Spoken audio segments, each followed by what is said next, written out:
Hi there, I'm BJ Jones. I'm the artistic director of Northlight Theater. Thank you so much for joining us on this podcast of, instead of Backstage with BJ, it's at Home with BJ, and I'm grateful that you're spending the time. Today, we're going to talk to our director of Songs for Nobodies, Rob Lindley, and the star of Songs for Nobodies, Bethany Thomas. And let me bring you guys into this. Can I do that? Yes, I can. Hold on. See, I'm just so inept. Hi there. Hi there, you guys. Hi. How's it going? We're succeeding in doing this. We are doing this. Yes. We don't have a fancy background like you. We have to pretend that. I like that there's patrons behind you in your background. And what's so weird is I don't even know what they're looking at. Look, see? What are they looking at? I'm sure it's some enthralling, engaging performance. There's a guy right there. He's got a guitar. I don't know who that is. Well, at least he's got a job right now. I mean, right. Great. Frozen in time is what he's got.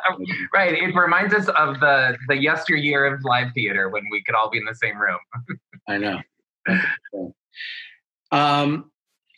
So Songs for Nobodies is a piece that I read about. My friends up at Milwaukee Rep, I saw were doing it, and I saw Bethany was in it. So I jumped in the car and ran up to see it and became enthralled with the piece, partially because of, I love Bethany. I love your voice and your singing. It's singular, to say the least, and powerful. But what I really enjoyed about the piece was that she had created all of these characters who are attendant to these famous people that the piece is structured around. Judy Garland and Patsy Cline, Maria Callas. Can you talk a little bit about when they handed this to you for the first time? Were you like, whoa, this is something to achieve here? It was certainly, I don't think I'd been handed anything quite like it before. Oh goodness, garbage truck going down my alley. Sorry. Can't hear it. I sing a lot of stuff. So when my agent gave me the kind of breakdown, like, you sing this lady and this lady and this lady's like, oh my gosh, I already do that lady. Sure, let's figure it out. And, I went through a larger range of emotions during the journey of it, of course. But at first I was just like, oh gosh, gotta try it. I mean, who does this? Sure, I'll throw my hat in, and then certain parts of it began to really make sense with me. And then some parts of it, not quite so much, but that's how it goes. And so you figure it out. So it's been really fun to figure it out. I'm excited to keep figuring it out.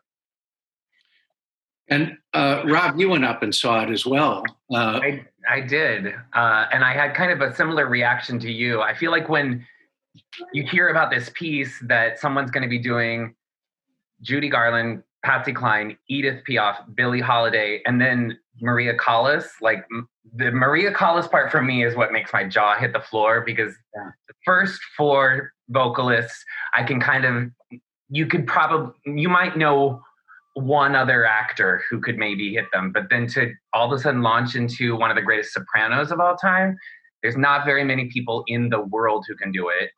And Bethany Thomas is one of them. And she's also one of my best friends. I've known Bethany, and I did one of our very first professional shows together as actors, and we've been kind of inseparable since. Yeah. This year is probably going to be the first year that either of us has missed the other one's birthday party, things like that. Know. So like I did the same thing. I was out on tour when Bethany did it at Milwaukee Rep, but I was home for a weekend and I rented a car, went up to Milwaukee and saw it. So when BJ approached me, it would have been December of 2018 now to say, hey, there's this piece. And I remember you were describing it to me. I'm like, yeah, Bethany Thomas. You're like, yeah, it's that. And then he's like, Phil, we were there. So you have a connection to this piece and this artist already. And I'm like, yeah. Would you two do me a favor? Because I did a miserable job of thumbnailing what the piece is. So could we talk about it and its journey and how it?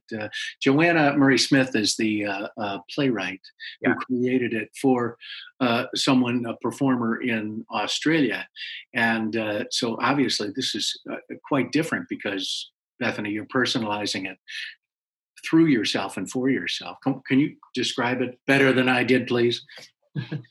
Sure. I think Rob and I said something kind of funny the other day, or maybe we all did, where it's almost kind of just like little stories of fan fiction with all these divas. So what we're doing is we've got 5 stories. We've got 5 women, everyday women, who tell about their connection to this diva.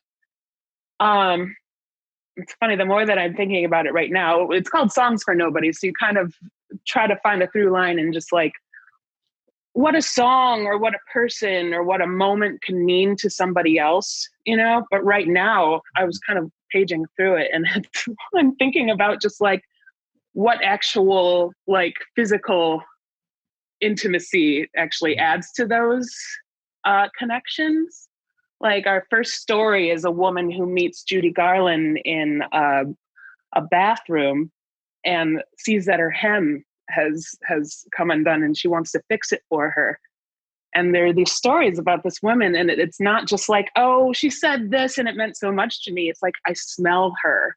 Yeah. I feel the material that she's wearing. There are all these very tactile, physical elements about these connections that I think I was taking for granted before, honestly.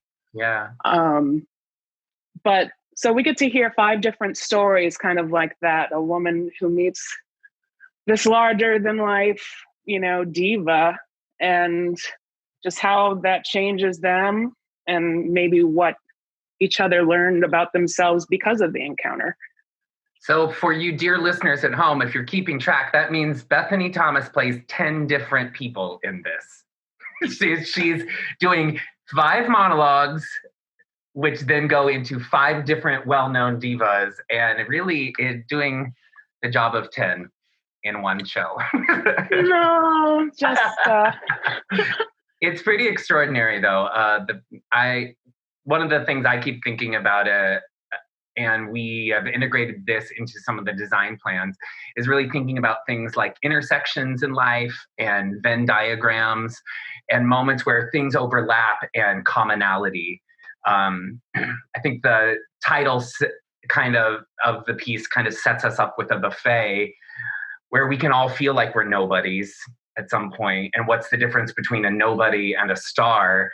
And a theme that I think everybody's gravitating right now to in art is trying to find more of our commonality rather than our differences. Yeah. So while it is just a crowd pleaser because you get to hear like 13 amazing songs by 5 different iconic singers embodied by Bethany, you also, I think, get a chance to explore what it means to be a star yourself, and what is real happiness, and what is the dream, capital D dream. Right. Yeah, it's a great piece. I'm excited to finally get to do it someday. Someday.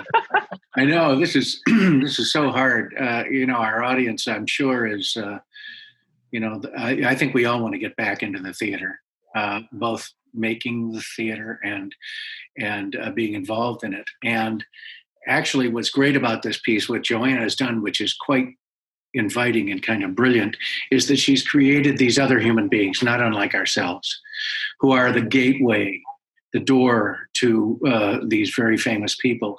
And because those very famous people talk to the creatures that she's created, these normal human beings, just like us, it brings them sort of close to eye level with us in a way that personalizes them. I love the fact that she has created these other characters, and so richly in these 2-page monologues.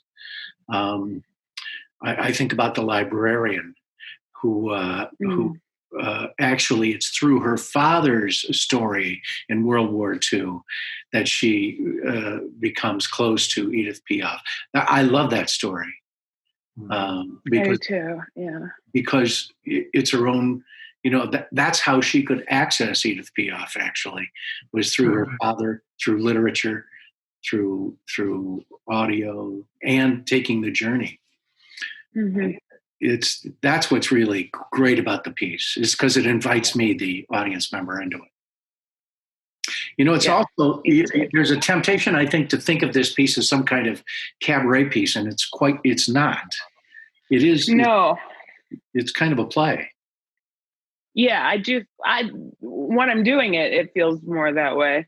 And I did it in a cabaret theater. I did it in the Stackner Cabaret Theater at Milwaukee Rep. So, you've got the ambiance already kind of set, like it could be a cabaret sort of piece. But it's, I'm not really, there's no direct address to the audience, really. And it's not supposed,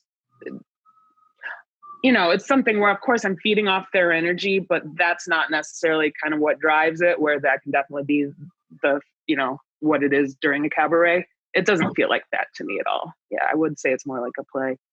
And I'm not improvising. I'm not playing off the room necessarily. I mean, we'll see, but that's not how it's set up. Did you, Rob, we were talking about the set and the environment. Did you bring a picture of that? Did we? Oh yeah, hang on just a second. It's on my refrigerator. That's great. Yeah. This is the best part of Zooming, because you get to see people's lives, what they're really, except for me, because I'm. And it's for real. It's held up with a Patsy Cline magnet. I'm not kidding. Love it. Because I'm the nerd who already is obsessed with most of the divas that are in this.